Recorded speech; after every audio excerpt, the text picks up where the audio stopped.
दोस्तों प्रगति coaching centre में आपका स्वागत है। दोस्तों आज देखेंगे क्लास 10 एनसीईआरटी मैथ प्रश्न नंबर 3.5 को, जिसमें क्वेश्चन नंबर 3 तक हल हो गया था। तो देखेंगे क्वेश्चन नंबर 4 से आगे।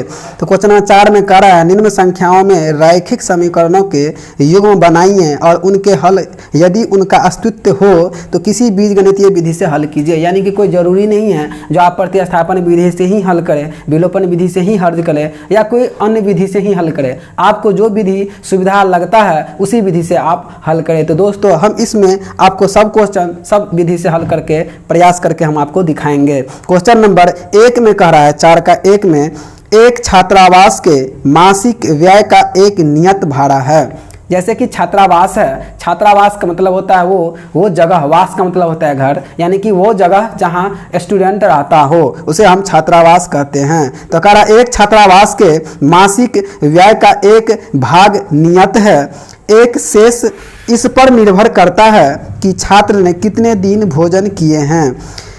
जब एक विद्यार्थी ए को 20 दिन भोजन करता है तो 1000 रुपया छात्रावास के व्यय के लिए अदा करने पड़ते हैं। जबकि एक विद्यार्थी बी को जो 26 दिन भोजन करता है छात्रावास के व्यय के लिए 1180 रुपया अदा करने पड़ते हैं। तो नियत व्यय और प्रतिदिन के भोजन का मूल्य ज्ञात कीजिए। यानी कि दोनों चीज़ हमें कह रहा है निकालने के लिए। तो हमें ये दो चीज़ कह रहा है निकालने के लिए, तो यही दो चीज़ मान लेंगे। तो लिखेंगे माना कि क्वेश्चन नंबर कितना था, 4 का 1 था। लिखेंगे माना कि नियत क्या करा था निकालने के लिए, नियत व्यय। तो नियत व्यय बराबर x रुपया। अब कह रहा है फिर प्रतिदिन के भोजन का मूल्य। तो यहाँ पर लिख लीजिए प्रतिदिन का भोजन का मूल्य क्या हो जाएगा, y रुपया। प्रश्न क्या कर रहा है, तो प्रश्न से हो जाएगा, लिखेंगे यहाँ पे प्रश्न से। तो प्रश्न से क्या हो जाएगा, लिखेंगे कह रहा था इसमें दो चीज़, जिसमें ए है तो ए किसको माने थे, ए तो ये नियत भाड़ा था, तो नियत भाड़ा x था, तो हो जाएगा x प्लस फिर कितना है बी दिया हुआ है 20 दिन, यानी कि व्यय कितना है, तो 20 दिन एक्स्ट्रा था ना, तो 20y बराबर कितना रुपया उसे लगता है, तो 1000 रुपया लगता है। ये क्वेश्चन नंबर 1 है। फिर क्वेश्चन नंबर 2 देखते हैं। क्वेश्चन नंबर 2 में दिया हुआ है x, अब b को 20 दिन लगता है तो b को क्या मान लेंगे x प्लस लगता है उसे कितना दिन, तो 20 दिन लगता है ना, तो सॉरी 26 दिन लगता है ना, तो 26y बराबर कितना दिन कितना रुपया से अदा करना पड़ता है, तो 1180 रुपया अदा करनी होती है। तो इसे हम हल कर लेंगे। तो कैसे हल करेंगे, हम इसे पहला क्वेश्चन को हल करते हैं विलोपन विधि से। तो देखिए कैसे हल करते हैं। x डायरेक्ट ही कट रहा है, यहाँ पे माइनस देते हैं तो यानी कि चिन्ह हमें परिवर्तन करना पड़ रहा है। तो क्या होगा, घटाने पर, तो घटाने पर जो होगा यानी कि इस दोनों को क्या करेंगे, घटा लेंगे। तो 26 में से 20 को घटाएंगे तो माइनस 6y। अब इसमें से इसको घटाएंगे तो कितना हो जाएगा, माइनस 1180 है, इधर 1000 है, यानी कि 180 माइनस माइनस कैंसिल, यानी कि y बराबर 180/6, यानी कि y बराबर 6 18 0।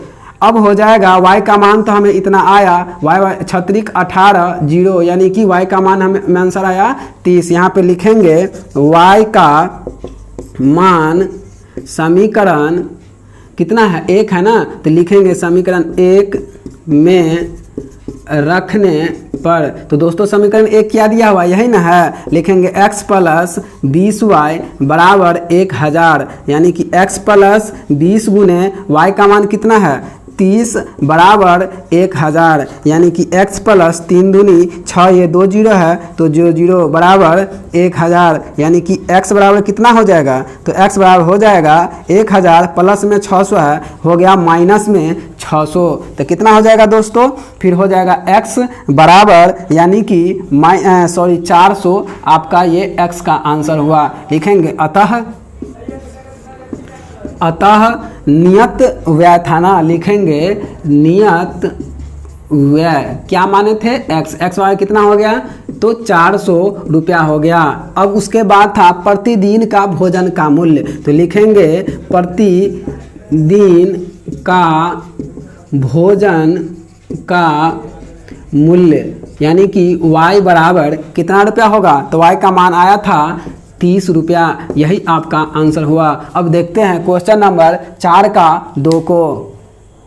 क्वेश्चन नंबर 2 में दिया हुआ है, कह रहा है एक भिन्न 1/3 हो जाती हैं जब उसके अंश से 1 घटाया जाता है। तो दोस्तों ये भिन्न वाली सवाल है। तो हम आपको पहले ही इससे पिछले वीडियो में बताए हुए थे, जब भिन्न वाला कोई भी क्वेश्चन हो उसको हम कैसे हल करेंगे। तो क्वेश्चन को हल करते समय एक चीज़ आप ध्यान में रखना है, मानना है डायरेक्ट, जो माना कि अंश बराबर x और हर बराबर y, तो मान ही लेना है। अब फार्मूला भी लिख देना है, भिन्न बराबर अंश बटे हर, यानी कि x बटा y। अब प्रश्न हमें क्या कह रहा है, अब प्रश्न की बात को सुनेंगे। तो प्रश्न हमें कह रहा है एक भिन्न 1/3 हो जाती है जब उसके अंश से 1 घटाया जाता है।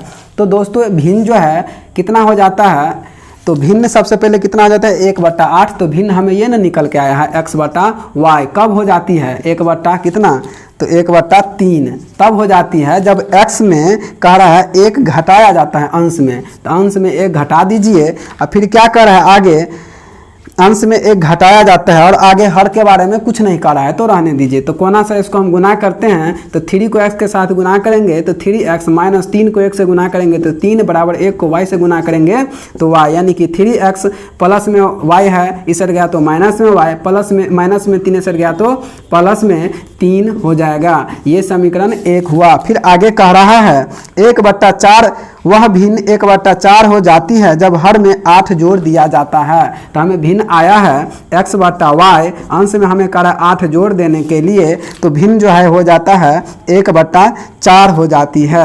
फिर इसमें भी कोना से आप गुना कर लीजिए, तो x को 4 के साथ गुना करेंगे तो 4x बराबर y प्लस 8, यानी कि 4x माइनस y बराबर 8। ये समीकरण सेकंड हुआ। दोस्तों इससे पहला सवाल जो हम बनाए थे वो सवाल बनाए थे विलोपन विधि से, और इस सवाल को हम बना देते हैं आपको प्रतिस्थापन विधि से। देखिए कैसे बनाते हैं। तो समीकरण ये 2 था, तो लिखेंगे समीकरण 2 से क्या निकालेंगे, समीकरण 2 से x का मान निकालेंगे। तो क्या हो जाएगा 4x बराबर 8 प्लस y, यानी कि x बराबर 8 प्लस y बट्टा ये जो गुना में 4 है तो भाग में 4। ये समीकरण कितना हो गया, तो 3 हो गया। तो लिखेंगे x का मान समीकरण 1 में रखने पर। तो दोस्तों समीकरण 1 क्या दिया हुआ है, तो समीकरण 1 जो दिया हुआ है 3x माइनस y बराबर 3। ये समीकरण 1 है, यानी कि 3 गुने x का मान है 8 प्लस y बटा 4 माइनस y बराबर 3, यानी कि 8 3 कितना हो जाएगा 24 प्लस 3 को y के साथ गुना करेंगे 3y बट्टा 4 माइनस y बट्टा 1 बराबर 3। ये दोनों का लसा 4 4 4 सेम है, यानी कि 24 प्लस 3y माइनस 1 को 4 में भाग देंगे तो 4 और 4 को y के साथ गुना करते हैं तो 4y बराबर 3, यानी कि अब क्या हो जाएगा, तो 24 प्लस माइनस माइनस यानी कि माइनस y बट्टा 4 बराबर 3 बट्टा 1। कोना से इसको क्या करना है, गुना कर लेना है। जब कोना से गुना करेंगे तो कितना हो जाएगा, तो 24 माइनस y बराबर 4 तिया 12, यानी कि माइनस y बराबर 12, प्लस में है 24 तो हो गया माइनस में 24, यानी कि माइनस y बराबर माइनस 12, माइनस माइनस कैंसिल, यानी कि y बराबर 12। ये y का मान तो हमें निकल के आ गया। अब निकालना है x का मान। तो लिखेंगे x का मान कैसे निकालेंगे, तो y का मान आया ना, तो लिखेंगे y का मान समीकरण 3 में रखने पर। तो दोस्तों समीकरण 3 क्या दिया हुआ है, तो समीकरण 3 जो दिया हुआ है x बराबर 8 प्लस y बट्टा 4, यानी कि x बराबर 8 प्लस y का मान कितना निकला है हमें, तो y का मान निकला है 12, यानी कि 12 बट्टा 4, यानी कि x बराबर 20 बट्टा 4, यानी कि x बराबर 5 चौका 20, यानी कि 5। हमें निकालना क्या था, तो भिन्न निकालनी थी ना। तो भिन्न बराबर क्या होता है, अंश बटा हर। अंश को क्या माने थे, यानी कि x और हर को माने थे y, यानी कि x का मान कितना आया है, x का मान आया हमें 5 और y का मान जो आया है 12। ये जो भिन्न हमें करा था निकालने के लिए, तो भिन्न हमें कितना निकल के आया 5 बटा 12। अब देखते हैं क्वेश्चन नंबर 4 का 3 को। क्वेश्चन नंबर 3 को, क्वेश्चन नंबर 3 में कह रहा है यश ने एक टेस्ट में 40 अंक अर्जित किए।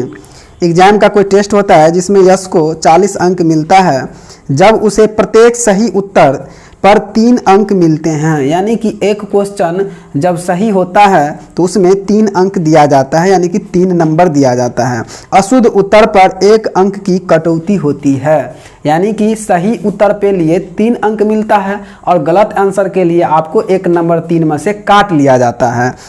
अब कहती है यदि उसे सही उत्तर पर 4 अंक मिलते तथा अशुद्ध उत्तर पर 2 अंक कटते तो 50 अंक अर्जित करता। तो टेस्ट में कितने प्रश्न थे? तो दोस्तों इसमें क्वेश्चन हमें कह रहा है बताने के लिए सही क्वेश्चन कितना बनाया होगा, गलत क्वेश्चन कितना बनाया होगा और टोटल क्वेश्चन कितना था, यही चीज़ हमें निकालने के लिए कह रहा है। तो आप इसमें लिख सकते हैं, 2 क्वेश्चन है ना, 2 प्रकार का क्वेश्चन है, तो आप लिख दीजिए सही क्वेश्चन की आंसर बराबर x लिखेंगे। माना कि सही उत्तर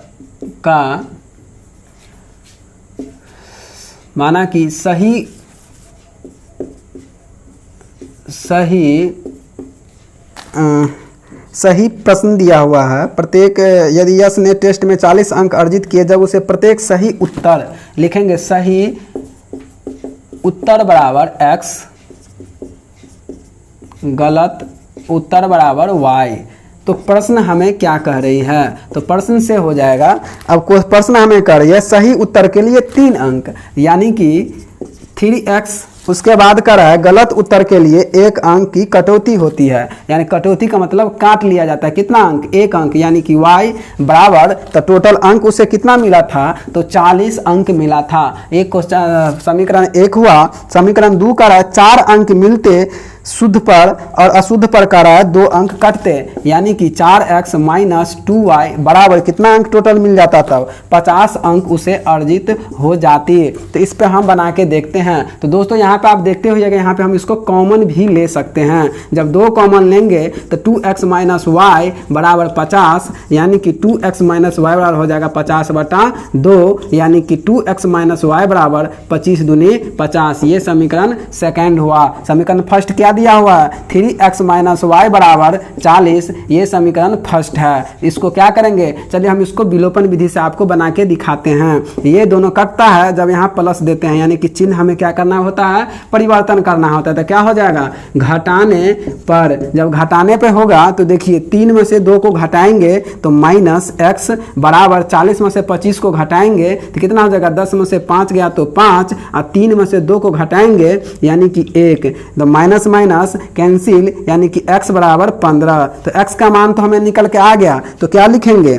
x का मान समीकरण 1 में रखने पर, तो दोस्तों समीकरण 1 क्या दिया हुआ है? समीकरण 1 यही ना दिया हुआ है, 3x माइनस वाई बराबर 40, जिसमें x का मान कितना आया है? तो 15 आया है, यानी कि 3 गुने 15 माइनस वाई बराबर 40, यानी कि 15 कितना हो जाएगा? 45 माइनस वाई बराबर 40, यानी कि माइनस वाई बराबर 40 माइनस 45, यानी कि माइनस वाई बराबर माइनस 5, माइनस माइनस कैंसिल, यानी कि y बराबर हो जाएगा दोस्तों 5। अब लिखेंगे अतः x बराबर, या लिख लेंगे अतः सही उत्तर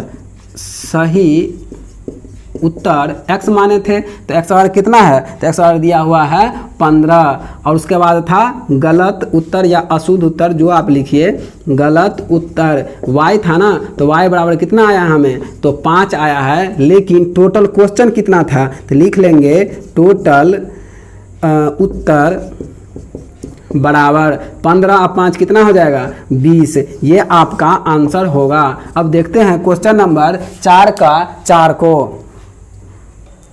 क्वेश्चन नंबर 4 में दिया हुआ है एक राजमार्ग पर 2 स्थान A और B 100 किलोमीटर की दूरी पर है। एक कार A से तथा दूसरी कार B से एक ही समय पर चलना प्रारंभ करती है। मान लीजिए राजमार्ग का जो मतलब होता है वो होता है, मान लीजिए ये रोड है ना, ये A है और ये B है। अब यहाँ से एक कार एक ही समय पर चलना प्रारंभ करती है A से, और B से भी एक ही समय पर चलना प्रारंभ करती है, लेकिन किस दिशा में प्रारंभ करती है वो चीज़ नहीं दिया हुआ है। वो चीज़ चलिए एक बार और पढ़ के समझते हैं। कह रहा है एक राजमार्ग पर 2 स्थान A और B 100 किलोमीटर की दूरी पर है। यहाँ से यहाँ तक की जो दूरी है वो 100 किलोमीटर है। लेकिन इसमें कह क्या रहा है वो देखिए, एक कार ए से दूसरी कार बी से एक ही समय पर चलना प्रारंभ करती है। अब ये जो कार जो है ये ए से अब इधर चलती है या फिर इधर चलती है ये भी नहीं कोई पता है, और बी से फिर ये इधर चलती है या इधर चलती है ये भी आपको पता नहीं है। यानी कि इसका विपरीत दिशा किधर है और अपेक्षित दिशा किधर है, दोनों दिशा में से एक भी दिशा नहीं बताया गया है। तो हम इसको कैसे हल करेंगे, तो ये एक हम इसको यदि हम मान लेते हैं उसके तहत हम इसको हल कर सकते हैं। तो दो दिशा है ना, दो दिशा। और आगे क्या कर रहा है क्वेश्चन वो एक बार पढ़ के देखते हैं। आगे कर रहा है, यदि ये कारें भिन्न भिन्न चालों से एक ही दिशा में चलती है तो वे 5 घंटे पश्चात मिलती है, तो दोनों कारों की चाल ज्ञात कीजिए। मान लीजिए ये एक ही दिशा में, ये भी इधर चल रही है और ये भी इधर चल रही है। इसका मतलब कभी ये मन है तो 25 किलोमीटर प्रति घंटा चल दिया, कभी 1 किलो इसका मन है तो 20 किलोमीटर प्रति घंटा चल दिया। यानी कि अपना मन से जब चाल हो विभिन्न तरीका से अपना ये चाल की स्पीड बढ़ाती है तो 5 घंटे बाद ये दोनों एक ही समय पर जाके मिल जाता है। अब कहाँ जाके मिलता है, कितना किलोमीटर चला, कितने समय के तहत चला, वो आपको निकालनी है। तो कैसे निकालेंगे चलिए देखते हैं। पहले हम इसको मान लेंगे, माना कि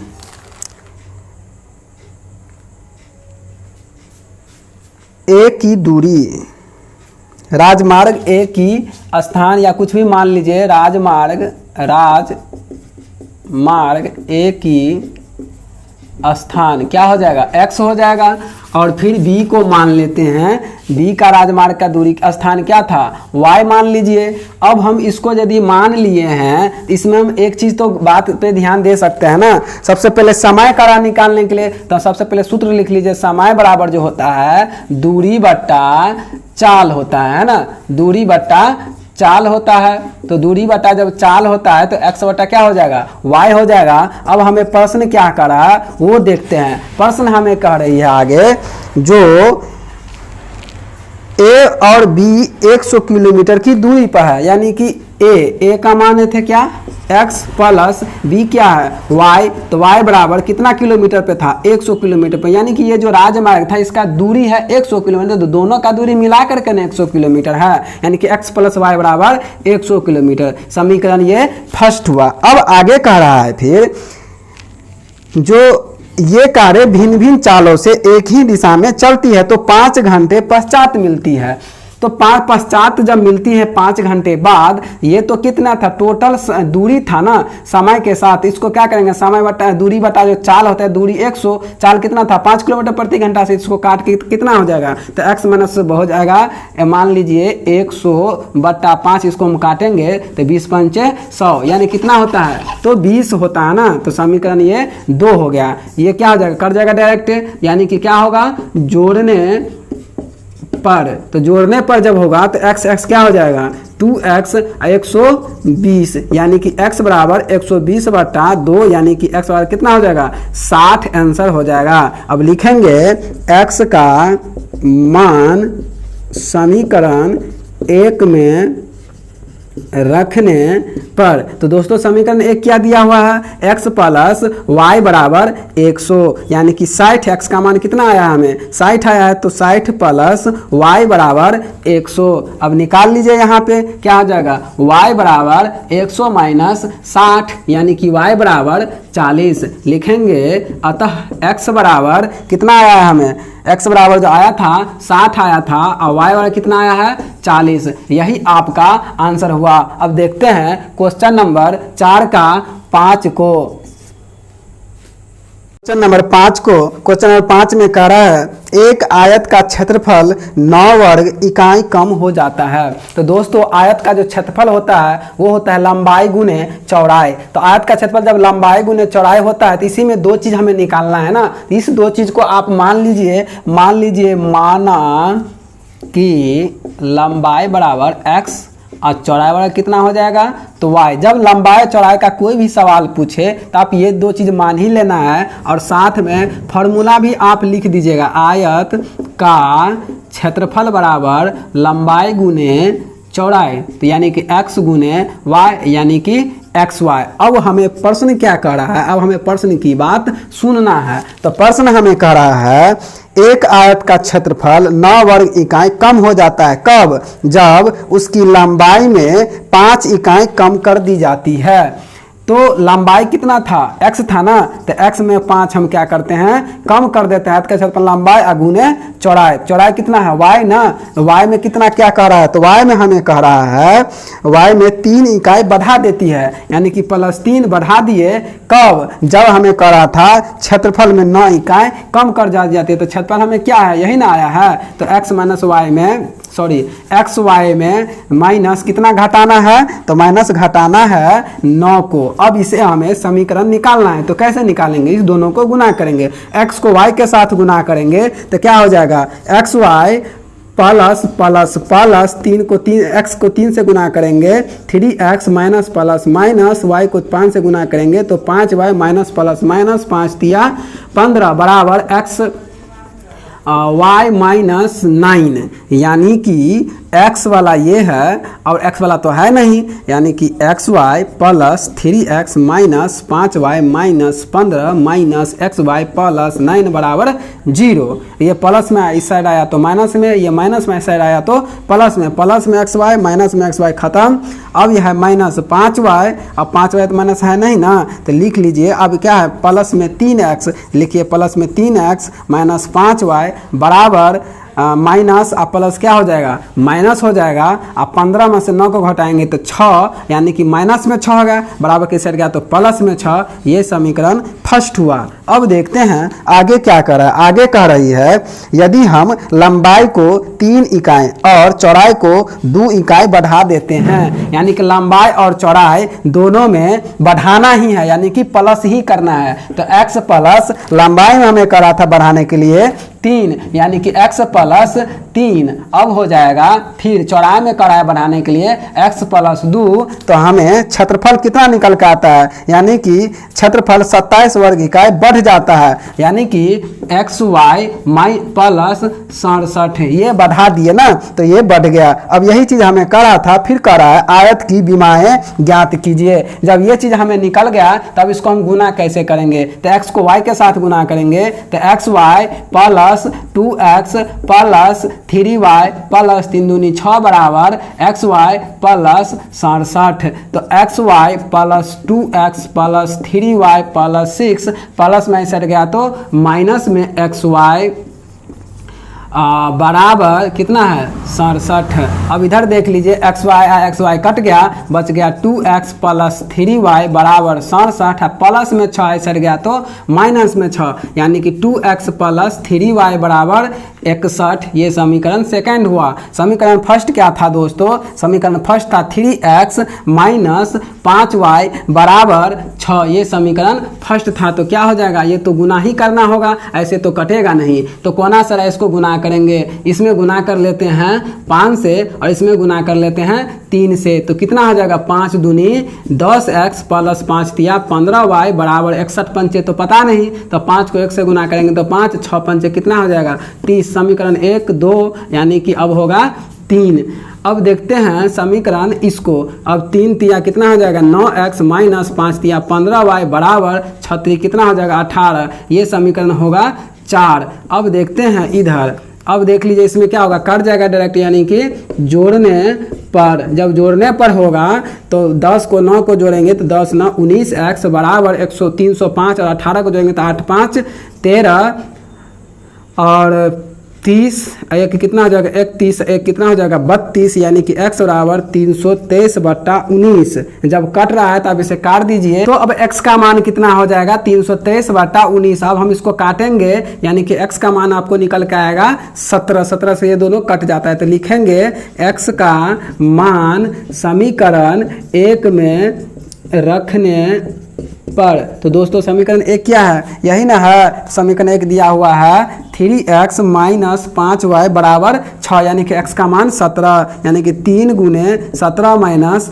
5y बराबर 6, यानी कि 17 तिया 51 माइनस 5y बराबर 6, यानी कि माइनस 5y बराबर 6 माइनस 51, यानी कि माइनस 5y बराबर 51 में से 6 को क्या करेंगे, घटा लेंगे। तो 51 में से यदि 1 घटाते हैं तो 50, यानी कि 50 में से 5 को घटाएंगे तो हो जाएगा -45। एक्स को काट दिए माइनस माइनस को, यानी कि वाई बराबर हो जाएगा 45/5, यानी कि वाई बराबर हो जाएगा दोस्तों 5 नमा 45। तो एक्स का मान हमें आया कितना, 17, और वाई का मान आया हमें 9। दोस्तों कह रहा था हमें निकालने के लिए आयत का क्षेत्रफल। जब हम आयत का क्षेत्रफल निकालेंगे तो क्या हो जाएगा, लंबाई गुने चौड़ाई है ना, यानी कि x गुने y। जब x गुने y करेंगे, लिखेंगे आयत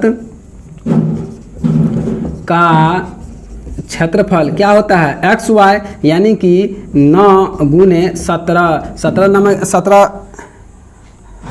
नमा हो जाए। तो अगर वीडियो मेरा अच्छा लगा हो तो मेरे वीडियो को लाइक शेयर एवं कमेंट करें, और चैनल को सब्सक्राइब करें, बेल आइकन को जरूर दबा दें ताकि मेरा वीडियो आपको समय से मिलता रहे।